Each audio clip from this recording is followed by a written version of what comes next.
ఒకసారి ఒక cinema actress ఓ హోటల్లో భోంచేస్తుండే దేవుని సేవకుడు ఆమెను కలుసుకున్నాడు. ఆమె ముఖం చాలా విచారంగా ఉంది. అడిగాడు, అమ్మా మీ ముఖంలో ఉన్న విచారం ఏంటి, కారణం ఏంటో తెలుసుకోవచ్చని.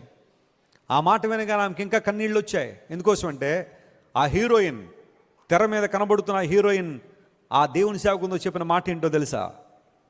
ఎవ్వరు నన్ను చూసినా మీరు ఎంత సంపాదిస్తున్నారని అడిగేవాళ్ళు ఉన్నారండి, మీ మెయింటెనెన్స్కి ఎంత ఖర్చు పెడుతున్నారని అడిగేవాళ్ళు ఉన్నారు, ఒక సినిమాకి ఎంత తీసుకుంటారని అడిగేవాళ్ళు ఉన్నారు, ఈ ప్రశ్నలు అడిగేవాళ్ళు ఉన్నారు. కానీ నా వ్యక్తిగత జీవితం గురించి, నా బాగు గురించి అడిగేవాళ్ళు ఎవరు లేరు. నేను సంతోషంగా ఉన్నానా లేదని ఎవరు అడిగేవారు కనబట్టలేదండి. You are the first person inquiring about my happiness and Joy.